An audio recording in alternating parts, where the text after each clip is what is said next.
नमस्कार दुआ सलाम जय श्री राम। मैं संजीव कुमार श्रीवास्तव अपने चैनल के माध्यम से अभी हम उपस्थित है शहर नरकटियागंज के सब्जी मंडी में। और जैसा कि आप जानते हैं कि 22 तारीख को जो आतंकी हमला पहलगाम में हुआ था और किस कदर नरसंहार किया गया था आतंकियों के द्वारा, तो उसको लेके आज हमने यहाँ पे पब्लिक डिबेट जो जनता डिबेट है उसका आयोजन किए हैं। और शहर के जो भी लोग हैं, जो भी पब्लिक है, अभी यहाँ उपस्थित धीरे धीरे हो रहे हैं।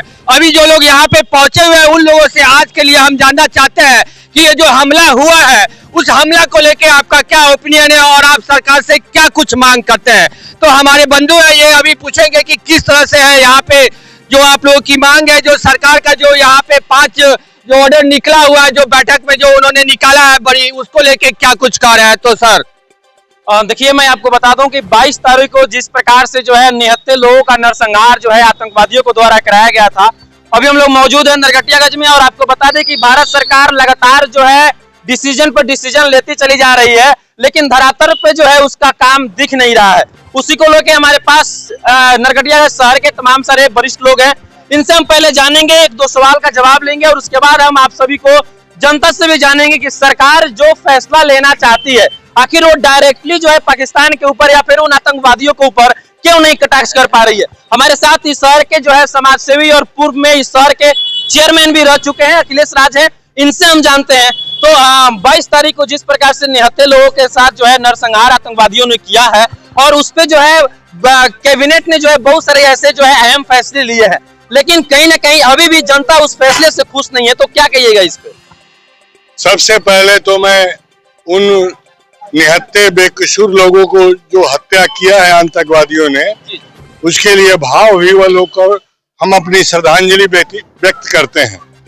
ये इस देश की आत्मा पर चोट पहुंचाया है आतंकवादियों ने, पाकिस्तान ने। और हम अपने माननीय प्रधानमंत्री जी से ये जरूर पूछना चाहते हैं कि आपका सुरक्षा कहाँ था? राष्ट्रीय सुरक्षा सलाहकार डोभाल साहब कहाँ थे? क्यों नहीं अभी तक कोई कार्रवाई हुई? ये सिंधु जल संधि और ये सब करने से कुछ नहीं होने वाला है। आप सीधे वहां चढ़ाई कीजिए और जितने भी आतंकवादियों का सेंटर पाकिस्तान के अंदर बना हुआ है उसको भस्मीभूत कीजिए। हम लोग यहाँ आपके साथ खड़े हैं, आप उनको कीजिए। और इस देश की एक और हमारी मांग है कि ये देश सनातन काल से चल रहा है और उसका एक बहुत बड़ा गुण है कि वसुधैव कुटुंबकम का ये नारा दिया था, जिसका मतलब है कि इस विश्व में जितने लोग हैं सभी हम भाई भाई हैं। तो फिर उस भावना के हिसाब से आज देश में जो फेक यूनिवर्सिटी है या आईटी सेल है या झूठे जो दुष्प्रचार हो रहे हैं जिससे भाईचारा खत्म होती जा रही है, इस पर माननीय प्रधानमंत्री जी से मेरा अनुरोध है कि इस पर जल्द से जल्द लोग रोक लगावें, जिससे कि हमारे देश की भाईचारा कायम रहे। हिंदू, मुस्लिम, सिख, ईसाई, जैन, पारसी सब हम लोग मिलजुल कर जो आप जिन भाईचारा को जो है कहीं ना कहीं लागू करने के लिए प्रधानमंत्री से आप जो रिक्वेस्ट कर रहे हैं, लेकिन एक तरफ जो है वहां पे आतंकवादियों ने जो है जाति और मजहब को पूछ करके कहीं ना कहीं ऐसे कत्लेआम किया है, तो क्या माना जाए इसको? देखिए, ये एक बहुत बड़ी साजिश है। वो जानते हैं पाकिस्तान के लोग कि हमारे ये हिंदुस्तान है, ये यहाँ के लोग बहुत ही धार्मिक और दयालु और सहिष्णुता वाले लोग हैं। अगर हम इस तरह के धर्म और जात का जो नाम लेकर उन लोग पूछा है, जिससे कि एक भारत में एक संदेश जाए कि ये लोग धर्म पूछकर मार रहे हैं और हमारे भारत के जो तहजीब है, जो प्रेम गंगा जमनी तहजीब चल रही है, सभी मिलजुल कर रहे हैं, उस पर चोट पहुंचाने का काम कर रहे हैं। इसीलिए तो मैं कह रहा हूं अपने माननीय प्रधानमंत्री जी से कि आप सबके प्रधानमंत्री हैं, आपका सबके साथ विश्वास जुड़ा हुआ है, आप तुरंत अटैक कीजिए और पीओके के साथ पाकिस्तान के तमाम आतंकवादियों को उसको खत्म करने का काम कीजिए। तो देखा आपने कि किस प्रकार सर ने कहा है कि तुरंत एक्शन लीजिए और इस कड़ा एक्शन लीजिए ताकि उन लोगों को सबक सिखाया जा सके। और देख सकते हैं हमारे समक्ष एक और व्यक्ति है और आपसे ये सवाल है कि जिस प्रकार आतंकियों ने हमला करने के पहले उनका जात पूछा और उस पे कलमा पढ़वाया गया और साथ के साथ उनका पैंट खोल के उनका जांच भी किया गया, तो इसको लेके, इस हमले को लेके आप कुछ क्या कहते हैं और देश के सरकार को क्या कुछ कहना चाहते हैं? सबसे पहला चीज ये है कि ये तो सबसे निंदनीय बात यह है, किसी का जात पूछा जा रहा है इस भारत देश में। और ये इसलिए निंदनीय कि भारत देश में, अरे भारत देश है, हिंदू मुस्लिम सिख ईसाई सबकी देश है, लेकिन आपने जात क्यों ना पूछा? इसलिए कि मुसलमान है। ये पाकिस्तान का वासी आप सिद्ध कर रहे हैं कि पाकिस्तानी वहां है, इसलिए उसका जो है दिखाने वाला एक फर्ज निभा रहे हैं कि अगर कहीं से आपने इस चीज को, ये किसी का नाम अगर किसी अब्दुल से जुड़ा है, किसी अंसारी से जुड़ा है, किसी शेख से जुड़ा है, तो आपने उसका कत्ल करने का प्रयास कर रहा है। नहीं, जैसे कहा जा रहा है कि इस बार जो है हिंदू हो या मुस्लिम हो या सिख हो या ईसाई हो, ये सब के सब मिलके जो है आवाज उठा रहे हैं कि कहीं ना कहीं ये निंदनीय है। एकदम, मैंने इस बात को पहले कह चुका हूं कि हिंदू मुस्लिम सिख ईसाई ये भारत है सबकी भाई, मैंने पहले कह चुका है।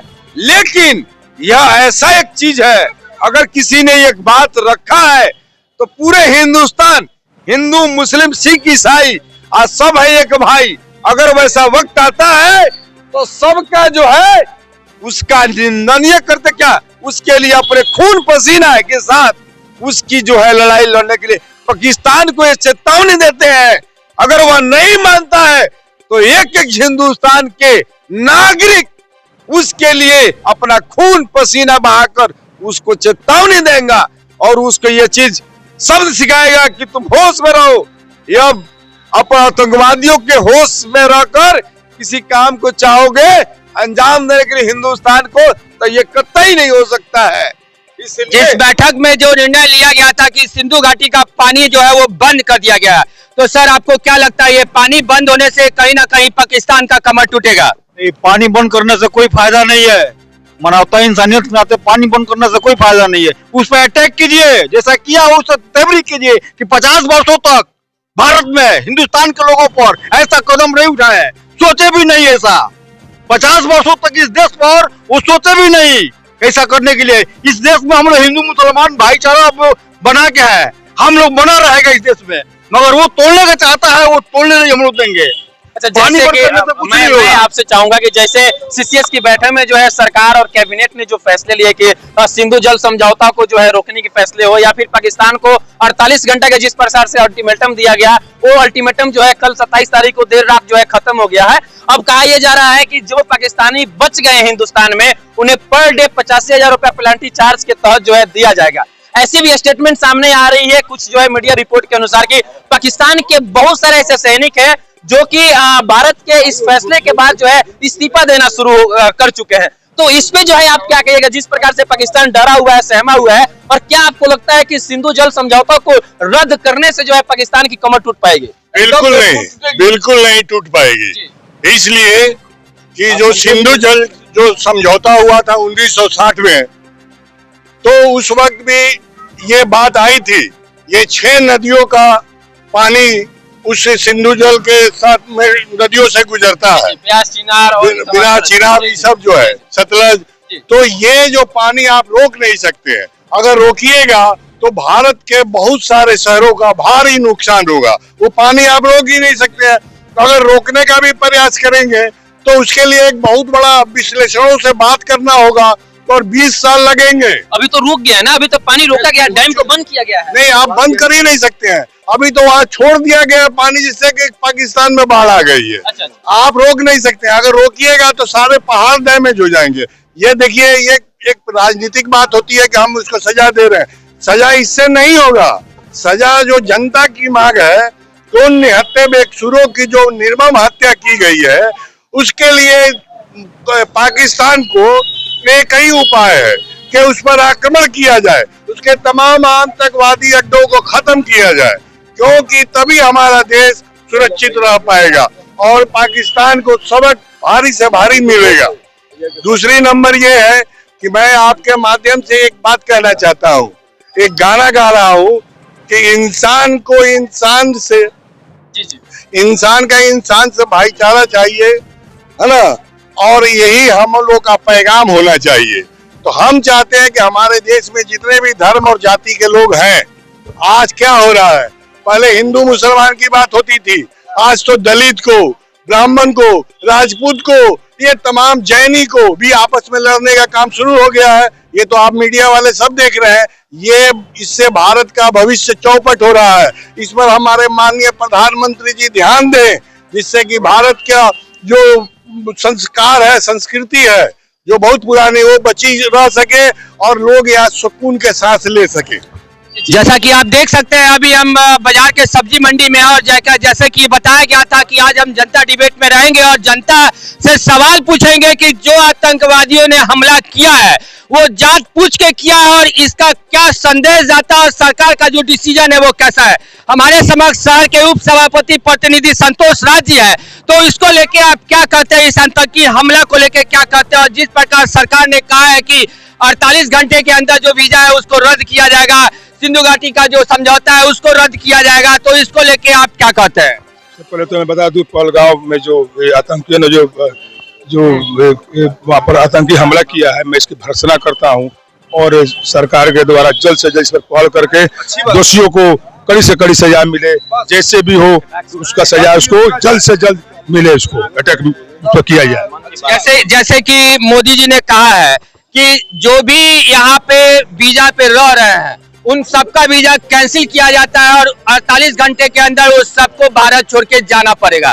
लेकिन अभी देखा जा रहा है कि अभी कुछ लोग जो है यहाँ से पलायन हो रहे हैं, लेकिन जो घुसपैठिए हैं जो दूसरे देश से होकर अपने भारत में आए हैं, उन लोगों के लिए आप क्या कहिएगा? पहले से हम लोग का ये तंत्र पहले से बहुत बदला है और सरकार भी इसे पहल कर रही है, जरूर इसका निष्पादन होगा, बहुत जल्दी इसका निष्पादन होगा। सर आप क्या कहते हैं इसको लेके?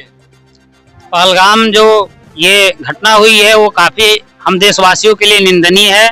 सबसे पहले मैं लोजपा परिवार की तरफ से उन लोगों को भावभीनी श्रद्धांजलि अर्पित करता हूं और मैं यह मानता हूं कि हमारे प्रधानमंत्री आदरणीय श्री नरेंद्र मोदी जो निर्णय लेंगे वो देश हित में लेंगे। पहले भी उन्होंने जितना निर्णय लिया वो देश हित में लिया और इसमें भी जो दोषी है उनको कहीं से भी बख्शा नहीं जाएगा। मुझे अपने शीर्ष नेतृत्व आदरणीय नरेंद्र मोदी जी के फैसले पर गर्व है कि वो जो भी निर्णय लेंगे देर होगा लेकिन देश हित में होगा और एक सच्ची श्रद्धांजलि उन शहीदों को अर्पित करेंगे वो। क्योंकि जैसा कहा जाता है कि सिंधु घाटी समझौता जो था वो उसमें एक ये समझौता के तहत लिखा हुआ था कि अगर किसी तरह का भी विवाद होता है, जबकि जवाहरलाल नेहरू उस समय थे और उनके सामने ये समझौता बना था और समझौता में लिखा गया था कि किसी तरह का कोई विवाद होता है उसको बैठ के सॉल्यूशन किया जाएगा, लेकिन इस समझौते को तोड़ा नहीं जाएगा। लेकिन हमारे समक्ष एक व्यक्ति है जो कि इस समझौता पे रोक लगाया गया है और उसको लेके आप क्या कहिएगा? बिल्कुल, ये सबसे पहली चीज है कि वैसे व्यक्ति को अगर जल्द जो रोका गया है, ये पाकिस्तान के लिए बहुत बड़ी पीसफुल है। जल ही नहीं, उसके लिए सारे चीज हिंदुस्तान से जाने वाले सब चीज रोक दिया जाएगा, सारे चीज हिंदुस्तान से जाने वाले चीज रोक दिया जाएगा। अगर वो नहीं मानता है, यह आतंकवादियों को प्रोत्साहन देता है, आतंकवादियों को अगर वो शरण देता है तो उसको पूरे देश विश्व में उसको कहीं शरण देने के लिए पाकिस्तान को जगह नहीं दिया जाएगा। इसलिए हमारे ऐसे माननीय प्रधानमंत्री पूरे भारत में, पूरे विश्व में उसका सम्मान किया जा सकता है। मैं यही बात अपने शब्दों से मैं कहा जाता हूं कि वैसे व्यक्तियों को सबसे पहली प्रार्थना है कि वैसे व्यक्तियों को हटाना और वैसे व्यक्तियों जो इस भारत को एक लालच और एक चुनौती देता है, जो वो एक चुंगल में रहने वाला पाकिस्तान है भारत का, और वो चेतावनी देता है, उसका कोई वजूद नहीं है जो एक क्षण में वो समाप्त हो सकता है।